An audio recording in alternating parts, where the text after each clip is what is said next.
అననాత్రాయతే ఇతి మంత్రః. కంటికి కనిపిస్తున్న ఈ సృష్టి అంతా మంత్రతంత్ర యంత్రాత్మకం. ఈ మూడింటిలోనూ మంత్రము లేక మిగిలిన విధానాలు లేవు. మంత్రము బీజాక్షరాలతో కూడి ఉంటుంది.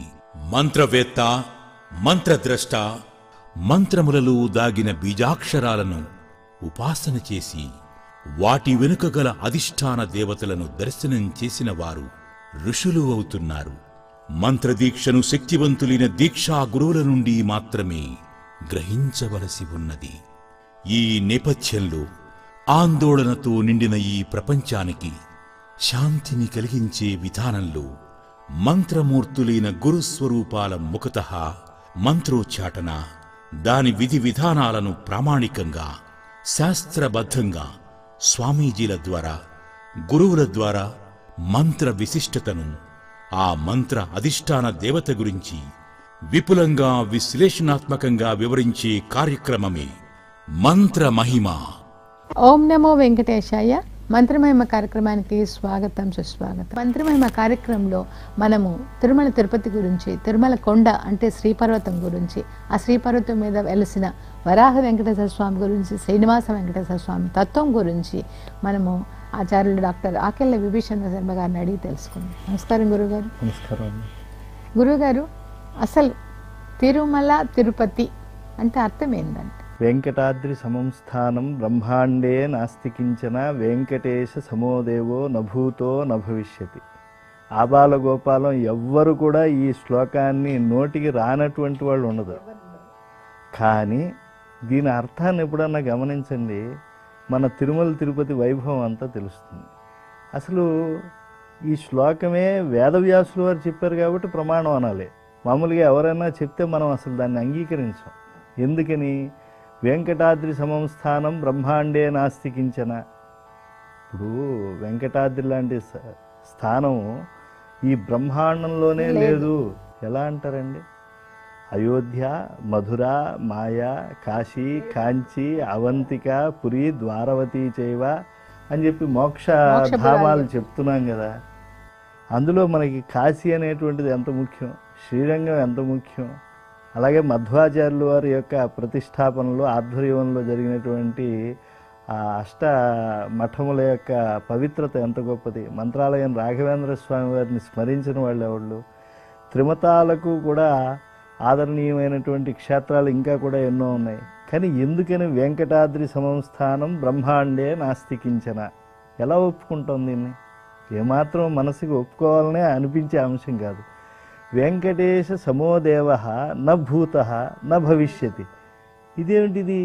వెంకటేశ్వరుడు ఎవడు? శ్రీవైకుంఠ విరక్తాయ స్వామి పుష్కరిణీ తటే కదా. రమాదేవితో పాటు వెలసిల్లుతున్నారని మీరే చెప్తున్నారు కదా. ఈ విష్ణువే కదా స్థాపకాయ ధర్మస్య ప్రశమనో తదితరాయచ అని చెప్పి ప్రసిద్ధంగా దశావతారాలు, ఏకాదశ అవతారాలు, 24 అవతారాలు. ఇవే కాకుండా మన గ్రంథాలు ఇంకా చాలా అవతారాలు చెప్పాయండి.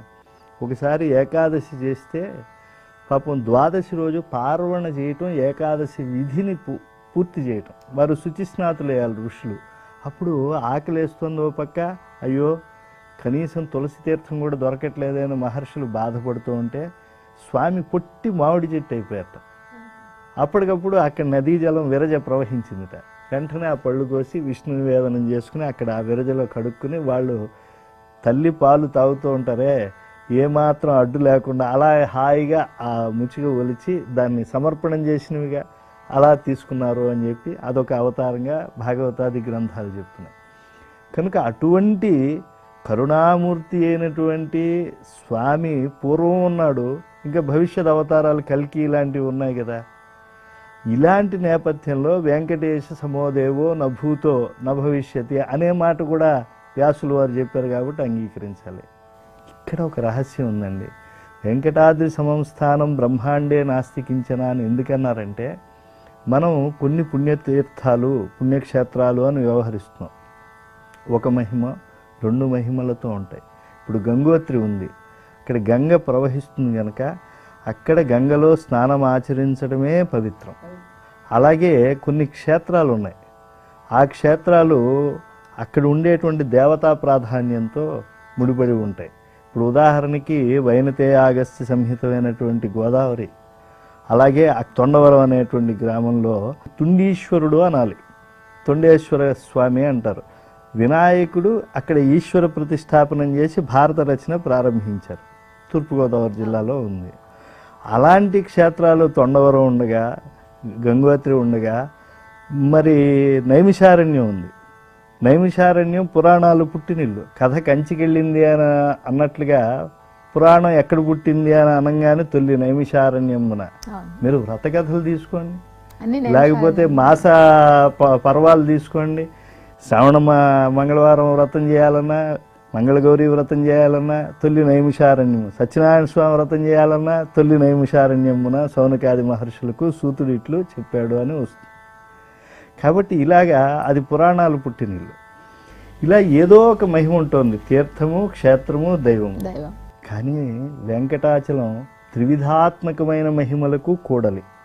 ఇక్కడ తీర్థములు పరమ పవిత్రమైనవి, పాపలవిత్రమైనవి. క్షేత్రము వేదములే శిలలై వెలసినది కొండ. ఈ క్షేత్రానికి అనేక పేర్లు ఉన్నాయి. ఒకప్పుడు తుమ్మురుడు అనేటువంటి శిష్యుడు గురువుగారైన నారద మహర్షిని అడిగాడు, అయ్యా ఒక్కొక్కరు 7 పర్వతాల పేర్లు చెప్పమంటే అనేకం చెప్తున్నారు, ఏది ఈ గిరికి నిజమైన పేరు అని అంటే, గిరేహే నామాన్యనేకాని సంఖ్యాం వక్తుం న శక్నుమః. ఈ కొండకి అనేక పేర్లు ఉన్నాయి, సంఖ్య చెప్పలేము.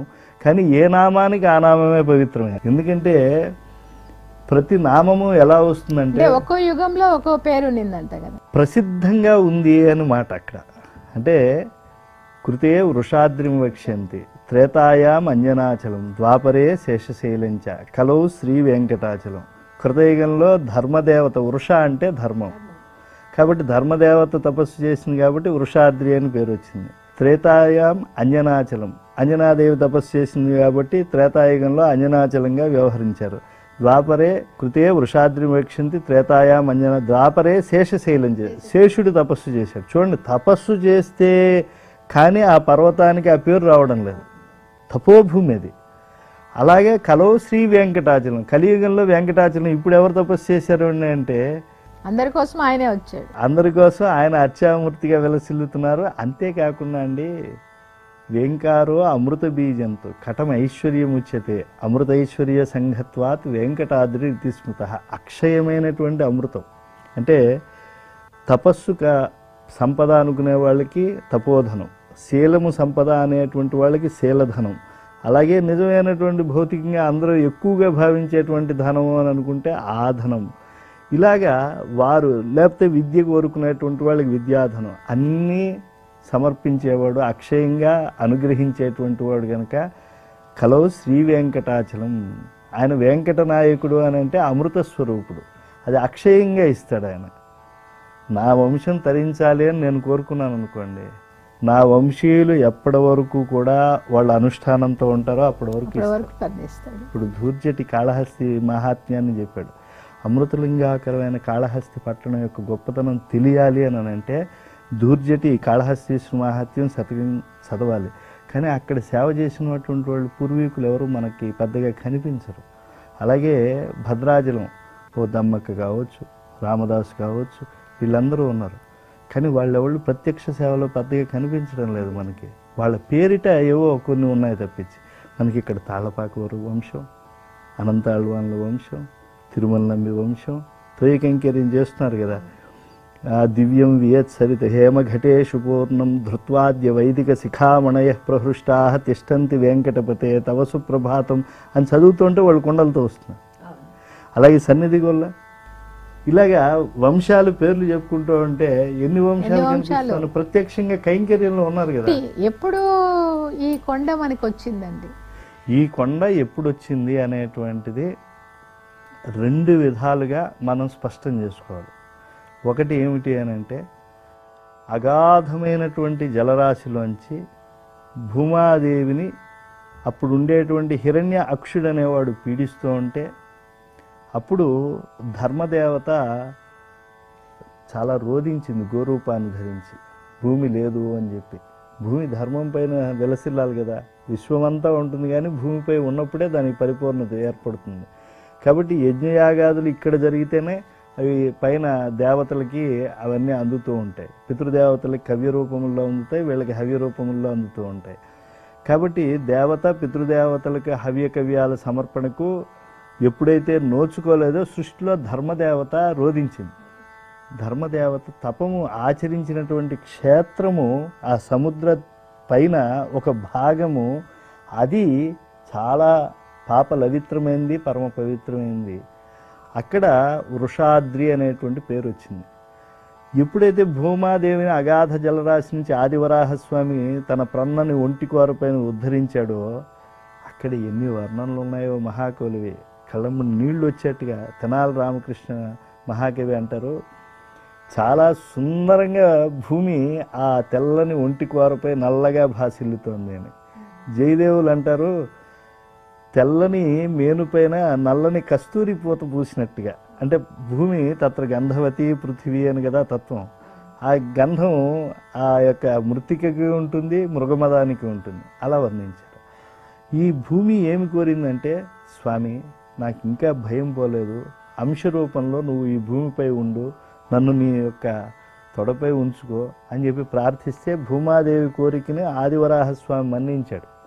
ధర్మదేవత ఎక్కడ తపమాచరించిందో అక్కడ ఆయన ఉన్నత స్థానంగా భూమిని ఉంచి దానిపైన ఆయన కూర్చుని చిన్న మూర్తిగా ఆయన ఈ భూమాదేవిని తన తొడపై ఉంచుకున్నాడు. వైకుంఠం నుంచి క్రీడాద్రిని అంటే శేషుడే పర్వతంగా అవుతే దాన్ని గరుడు తీసుకొచ్చాడని అంటారు. ఇక్కడ రెండు ఉన్నాయి అంశాలు. తమరు చెప్పింది అక్షర సత్యం. ఆగతం బైనతే ఏన గరుడేన మహాత్మన. ఎప్పుడైతే విష్ణు ఇక్కడ వరాహ రూపంలో పైకి కనిపిస్తూ వచ్చాడో నిత్యవాహనమైనటువంటి గరుడు వచ్చేసాడు.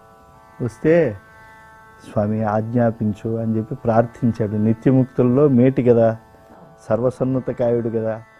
కాబట్టి ఆ యొక్క దివ్యమైనటువంటి శరీరం, వేద్యత్వం అనేటువంటి స్వామికి దర్శనం చేసుకోవాలంటే గరుడు ప్రతిరూపం అవుతాడు. కాబట్టి ఆ గరుడు ప్రార్థిస్తే వైకుంఠంలో ఉండేటువంటి క్రీడావాపిని క్రీడాద్రిని తీసుకురా అన్నాడు. అంటే అప్పటికే భూమిపైన ఎత్తుగా ఉండేటువంటి దానిపైన ఆ క్రీడాద్రిని ఆవాహనం చేశాడు గరుడు. క్రీడావాపే అక్కడ ఉండేటువంటి ఆ విరజలో భాగమే, మధ్యలో ఉండేటువంటి అందమైనటువంటి సరస్సుదే స్వామి పుష్కరిణి. కాబట్టి స్వామి పుష్కరిణి తీరంలో ఆ యొక్క వరాహస్వామి వారు వచ్చారు, భూమాదేవిగా ఉన్నారు. ఆయనది ఆ క్షేత్రం అంతా. మనం ఏదో సువర్ణముఖి తీరము అగస్త్యుడు కోరితే గంగాదేవి వచ్చిందని మీరు అడిగినటువంటి పూర్వ ప్రశ్నకి దీనికి అనుసంధానంగా అడిగారు. సువర్ణముఖరి అనేటువంటి నది అగస్త్య మహర్షి కోరిక పైన ప్రవహించింది. ఈ ప్రవహించినటువంటి సువర్ణముఖరి తీరములో ఆదిశేష శక్తి వచ్చి పడేట్లుగా చేసినటువంటి వాడు స్వామి. ఆయన ఎన్ని ఉన్నా ఆయన వహించాలంటే శేషుడు ఉండాలి. శేషుడు కోరుకున్నాడు, అనంతోహం మయా దేవ స్థాస్యామి గిరిరూపధృక్ భవతా రమయాసార్థం మమ సానుషువత్మతాం. వాళ్ళు దివ్యసూరులు, నిత్యముక్తులు. వీళ్ళందరికీ కూడా భూత భవిష్యత్ వర్తమానాలు తెలుసు. జ్ఞానయోగులైన సనక సనందన సనత్ కుమార్ సనత్ సుజాతులకు ఎలా తెలుసో, సప్త ఋషులు నారదాదులకు ఎలా తెలుసో, అలాగా భూత భవిష్యత్ వర్తమానాలు అనంతుడు, గరుడు, లక్ష్మి, విశ్వక్సేనుడు, నారదుడు వీళ్ళందరికీ తెలిసిందే. కాబట్టి అనంతుడు అడిగాడు, నా పర్వతాలపై ఉండాలి, నా సహస్ర మస్తకాలపై నువ్వు ఉండాలి అని చెప్పి కోరితే అప్పుడు ఆ శేషవాయు కలహాన్ని స్వామి కృతజ్ఞంగా ఏర్పాటు చేసి అప్పుడు ఆ మేరుపుత్రుడు శేషాంశ సంభవుడైనటువంటి సుమేరుణ్ణి ఇక్కడికి వచ్చేట్టుగా చేశాడు. కాబట్టి ఈ సువర్ణముఖరి తీరంలోకి వాయువు చేత ప్రేరితుడై వచ్చినటువంటి వాడు ఈ యొక్క ఆదిశేషుడు. అందుకే ద్వాపరే శేషశైలంచ. ఎప్పుడైతే ఈ ఎత్తైనటువంటి ధర్మదేవత తపస్సు చేసినటువంటి కొండ ఉందో దానిపైన తమరు చెప్పినట్టుగా క్రీడాద్రి ఆవాహనమైందో అక్కడ శేషశక్తి ఆవాహనమైంది.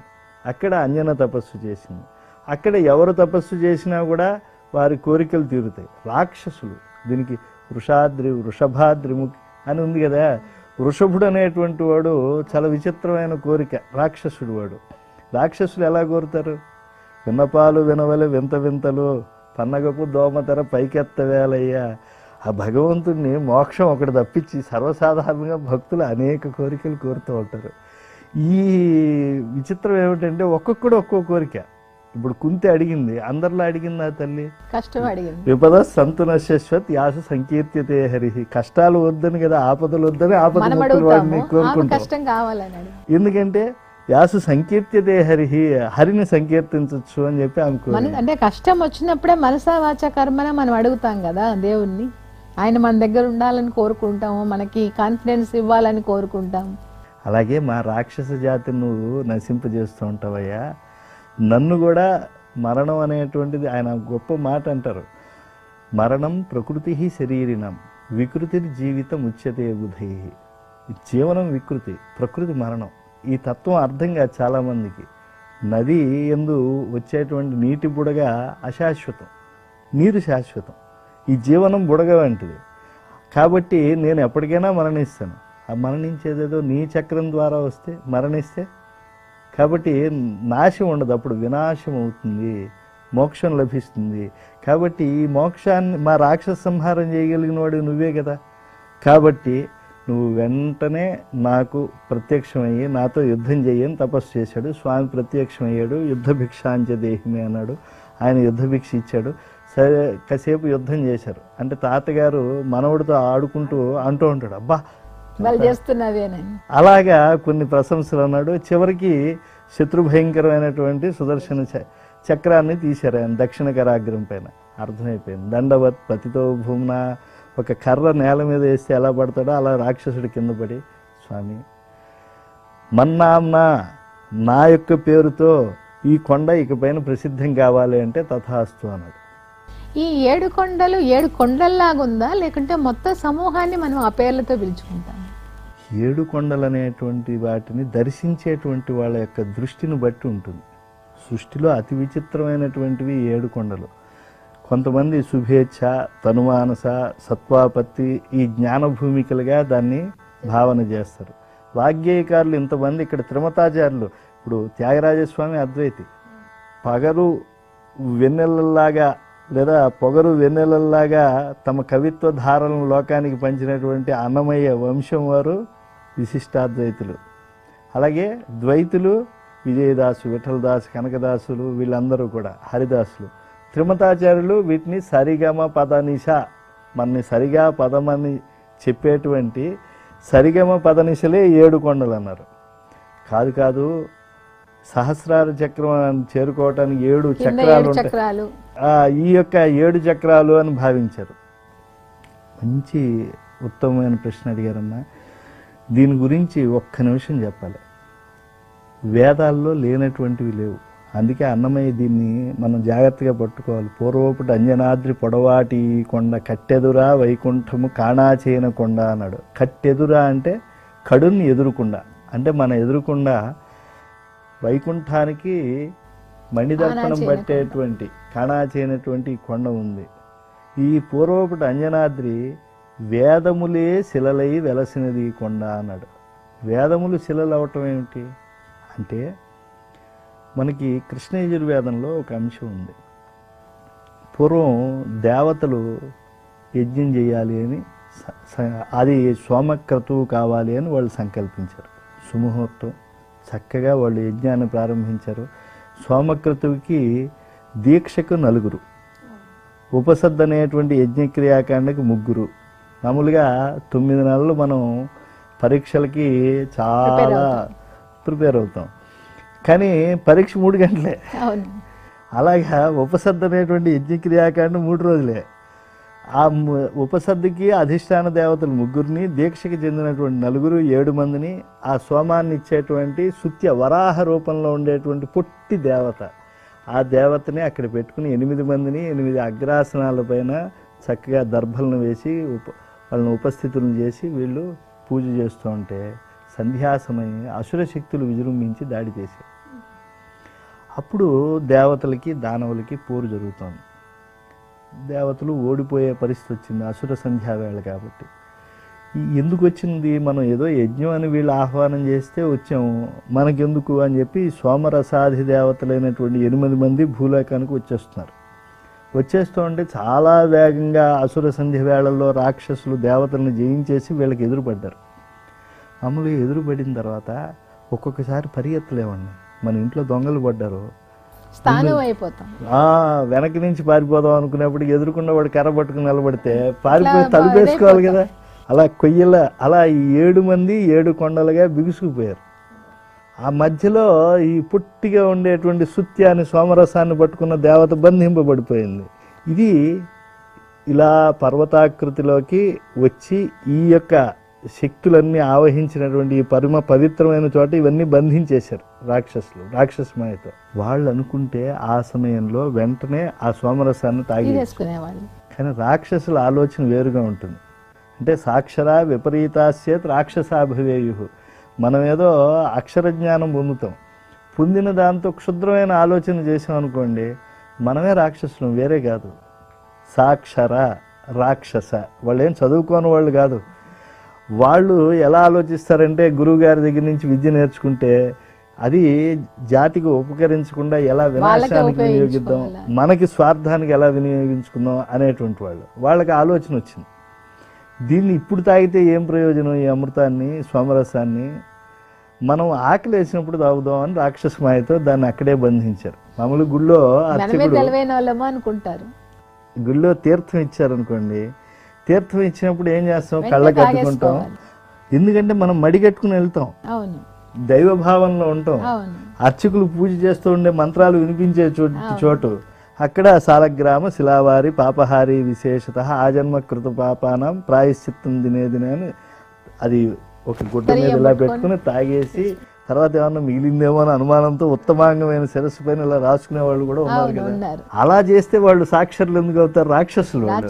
మేము ఆకలి వేసినప్పుడు తాగుతాం, మనం కూడా తీర్థం ఇస్తే చెంబులో పోసుకుని వెళ్తాం అనే వాళ్ళు ఉంటారే, వాళ్ళు అలాంటి వాళ్ళు. చాలా బాగా వెంకటేశాల మత్స్యం గురించి అండి ప్రజలతో పంచుకున్నారండి. ధన్యవాదాలు. ఇవి ఈనాటి మంత్రమేమ కార్యక్రమం. మనం వెంకటాచల మత్స్యం గురించి ఎన్నో విషయాలు మాట్లాడుకుంటున్నాం, ఇంకొన్ని విషయాలు పై వారంలో మాట్లాడుకుంటాం. ఓం నమో వెంకటేశాయ. ఒక పవిత్రమైనటువంటి భావంలో దేవతలు, క్షుద్ర భావంలో రాక్షసులు ఉన్నప్పుడు దేవతలని ప్రత్యక్షంగా రక్షించడు, మనని కూడా భగవంతుడు ప్రత్యక్షంగా రక్షించడండి ఎప్పుడు కూడా. ఎం హి రక్షితం ఇచ్చంతి బుద్ధ్యా సంయోజయంతి తం. ఓ మంచి కార్యక్రమం మనం ఇక్కడ చేసుకుంటున్నాము అని అంటే భగవంతుడు ఇచ్చాడు. మీకు సంపద ఉంది, అధికారం ఉంది, మీరు ఏవో పనులు చేయొచ్చు. ఏమీ చేయకుండా ఓ ధార్మికమైన తాత్వికమైన అంశానికి ఇక్కడ వచ్చి కూర్చోవటం ఏంటి, సమయాన్ని ప్రతి క్షణం విలువైనటువంటి దాన్ని ఇక్కడ వెచ్చించడం ఏంటి అంటే భగవత్ చింతన. కాబట్టి హరిచింతనే నిజమైనటువంటి కాలాక్షిప్యతే, యముడి నుంచి రక్షింపబడేటువంటి కాలం కాబట్టి ఇక్కడ హరిచింతనాత్మకమైన జరుగుతుంది. పనేసియా మెరిడియన్ హాస్పిటల్స్ ప్రతి సామాన్యుడికి అందుబాటులో అంతర్జాతీయ వైద్య ప్రమాణాలతో వైద్యం, 24 గంటల అంబులెన్స్ సర్వీసుతో పాటు అత్యవసర సేవలతో ఏర్పాటైన చికిత్సా విభాగం. మా దగ్గర గుండె సంబంధిత, మూత్రపిండ, కాలేయ, కంటి జబ్బులకు, మోకాళ్ల శస్త్ర చికిత్సతో పాటు కోవిడ్-19, బ్లాక్ ఫంగస్ వంటి వైరస్లకు, అన్ని రకాల ఆరోగ్య సమస్యలకు నమ్మకమైన అత్యాధునిక వైద్య చికిత్సను అందిస్తున్న హాస్పిటల్ పనేసియా మెరిడియన్ హాస్పిటల్స్. మీ ఆరోగ్య సమస్య ఏదైనా ఇప్పుడు పరిష్కారం సాధ్యం. సంపూర్ణ ఆరోగ్యం కోసం సంప్రదించండి Panacea Meridian hospitals. Opposite Beeramguda Kaman, RC Puram, Sangareddy district. Pin code 502032. సంప్రదించాల్సిన ఫోన్ నెంబర్ 0845524177 మరియు 7893757770.